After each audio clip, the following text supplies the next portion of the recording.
నమస్కారం Indian money Telugu ఛానల్కి మీ అందరికీ స్వాగతం సుస్వాగతం. నేను మీ కౌశిక్. ఈరోజు ఈ వీడియోలో లాస్ట్ 1 ఇయర్ గాను అప్ టు 25% వరకు రిటర్న్స్ని అందజేసిన కొన్ని మ్యూచువల్ ఫండ్ ఎస్ఐపిస్ గురించి చెప్పబోతున్నా. ఈ ఎస్ఐపిస్ ద్వారా మనం ట్యాక్స్ని కూడా ఆదా చేయొచ్చు. అవేంటో తెలియాలంటే ఈ వీడియోని లాస్ట్ వరకు చూడండి. అంతేకాకుండా ఇంతవరకు మీరు మా ఛానల్ని సబ్స్క్రైబ్ చేసుకోకపోతే ఇప్పుడే సబ్స్క్రైబ్ చేసుకోండి. ఎస్ఐపి అనగా సిస్టమాటిక్ ఇన్వెస్ట్మెంట్ ప్లాన్. చాలామంది ఏమనుకుంటారంటే ఈ ఎస్ఐపి అనేది ఒక ఇన్వెస్ట్మెంట్ ఆప్షన్ అనుకుంటారు. Like FD, RD, stocks, mutual funds ఇవన్నీ ఎలా ఇన్వెస్ట్మెంట్ ఆప్షన్స్, ఆ రకంగానే ఎస్ఐపి అనేది ఒక ఇన్వెస్ట్మెంట్ ఆప్షన్ అనుకుంటారు. కాదు, ఎస్ఐపి అనేది way of investment. For example mutual ఫండ్సే చూద్దాం. మ్యూచువల్ ఫండ్స్లో ఇన్వెస్ట్ చేసేటప్పుడు 2 ఉంటాయండి. ఒకటి ఏంటంటే లంసమ్. ఫర్ ఎగ్జాంపుల్ మీ దగ్గర ₹1,00,000 ఉన్నాయి అనుకోండి, ఆ ₹1,00,000ని ఒకేసారి ఇన్వెస్ట్ చేయడాన్ని లంసమ్ అంటాం. ఇంకో ఇన్వెస్ట్మెంట్ ఆప్షన్ ఎస్ఐపి. ఎస్ఐపి అనగా సిస్టమాటిక్ ఇన్వెస్ట్మెంట్ ప్లాన్. ఇది ఎవరికి సెట్ అవుతుందంటే ఎవరైతే రెగ్యులర్గా జాబ్ చేస్తుంటారో, రెగ్యులర్గా శాలరీ వస్తూ ఉంటుందో, ఆ శాలరీలో 5,000 10,000 నెల ఇన్వెస్ట్ చేసుకుందాం అనుకుంటారు కదా పలానా తారీఖున, వాళ్ళు ఎస్ఐపి పెట్టుకోవచ్చు అనమాట. ఎస్ఐపి పెట్టుకున్నట్లయితే మనకు తెలియకుండానే మన డబ్బు పర్టికులర్ డేట్ రోజు పర్టికులర్ అమౌంట్ డైరెక్ట్గా మ్యూచువల్ ఫండ్స్లో ఇన్వెస్ట్ అయిపోతుంది. దానినే ఎస్ఐపి అంటాం. ఫర్ ఎగ్జాంపుల్ ఆర్డీ చూసుకున్నట్లయితే ఆర్డీ ఓపెన్ చేసిన తర్వాత 2 ఆప్షన్లు ఉంటాయి. ఒకటి ఏంటంటే మనమే రెగ్యులర్గా డిపాజిట్ చేసుకుంటూ ఉండాలి నెలకు ఒకసారి.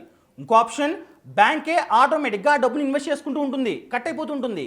ఆ రకంగానే ఇక్కడ కూడా బ్యాంక్తో సంబంధం. బ్యాంక్ నుండే ప్రతి నెల డబ్బు మీరు ఎంతైతే పెట్టుకుంటారో ఇన్వెస్ట్ చేసే ముందు, ఏ రోజు అయితే పెట్టుకుంటారో ఆ డబ్బు డైరెక్ట్గా కట్ అయిపోతుంది అనమాట. సో మనం ఈ మ్యూచువల్ ఫండ్స్లో ఇన్వెస్ట్ చేసేటప్పుడే మనకు క్లియర్గా అర్థమవుతుంది.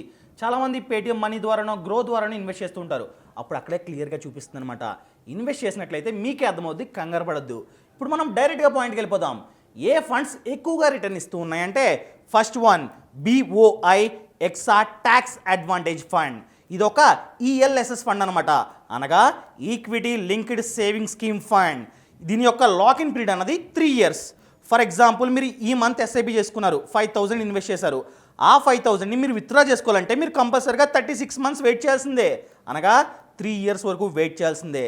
నెక్స్ట్ మంత్ ఇంకొక 5,000 ఇన్వెస్ట్ చేస్తారు కదా, ఆ 5,000ని విత్డ్రా చేసుకోవాలంటే కంపల్సరీగా 36 మంత్స్ వెయిట్ చేయాల్సిందే. ఫర్ ఎగ్జాంపుల్ 5 ఇయర్స్ తర్వాత మీరు లంసమ్గా అమౌంట్ని విత్డ్రా చేసుకోవాలనుకుంటున్నారు.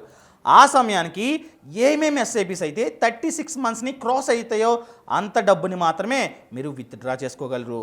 సో దీని యొక్క మినిమం ఇన్వెస్ట్మెంట్ పీరియడ్ అన్నది 3 ఇయర్స్ కన్నా ఎక్కువ ఉండడం వలన section C of income tax act 1961 ప్రకారం మనకి 1,50,000 వరకు ట్యాక్స్ బెనిఫిట్ దొరుకుతుందన్నమాట. ఈ ఫండ్ లాస్ట్ 1 ఇయర్ గాను ఏకంగా 26% రిటర్న్ ఇచ్చింది. అండ్ లాస్ట్ 5 and 7 ఇయర్స్కి కూడా మంచిగానే రిటర్న్స్ ఇచ్చింది. అండ్ దీని యొక్క మినిమం ఎస్ఐపి అన్నది ₹500 పర్ ఎవ్రీ మంత్ అనమాట. ఈ ఫండ్లో మనం డబ్బు ఇన్వెస్ట్ చేసినట్లయితే ఈ డబ్బుని ఫండ్ మేనేజర్ ఎక్కువగా HDFC బ్యాంక్, రిలయన్స్ ఇండస్ట్రీస్ మరియు PI ఇండస్ట్రీస్ ఇలాంటి కంపెనీస్లో ఇన్వెస్ట్ చేస్తారు.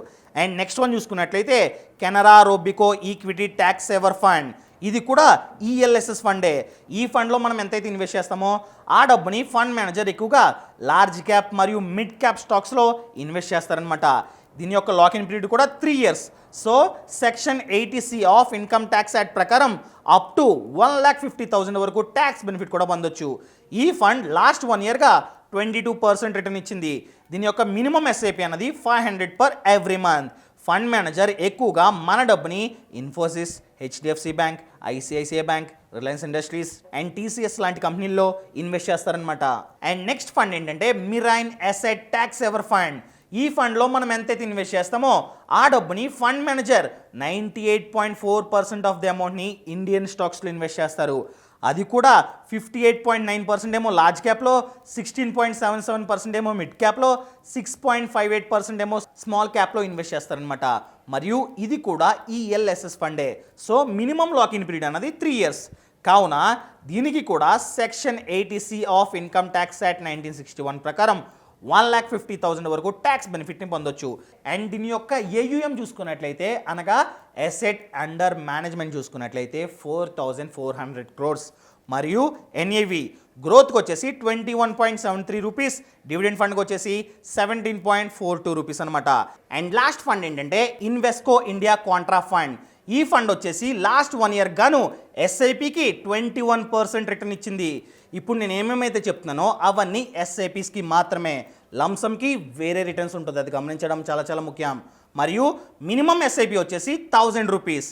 ఏయుఎం చూసుకున్నట్లయితే 5000 క్రోర్స్. ఈ ఫండ్లో మనం ఎంతైతే డబ్బుని ఇన్వెస్ట్ చేస్తామో ఆ డబ్బుని ఫండ్ మేనేజర్ రిలయన్స్ ఇండస్ట్రీస్లో, హెచ్డిఎఫ్సి బ్యాంక్లో, ఇన్ఫోసిస్లో, ఐసిఐసిఐ బ్యాంక్ లాంటి కంపెనీస్లో ఇన్వెస్ట్ చేస్తారనమాట. ఇవి అత్యధిక రిటర్న్స్ అందిస్తున్న కొన్ని ఫండ్స్. ఈ ఫండ్స్ ద్వారా మనం ట్యాక్స్ని కూడా సేవ్ చేసుకోవచ్చు. సో ఇన్వెస్ట్ చేసే ముందు ప్రతిదీ గమనించిన తర్వాతే ఇన్వెస్ట్ చేయడం చాలా చాలా ముఖ్యం.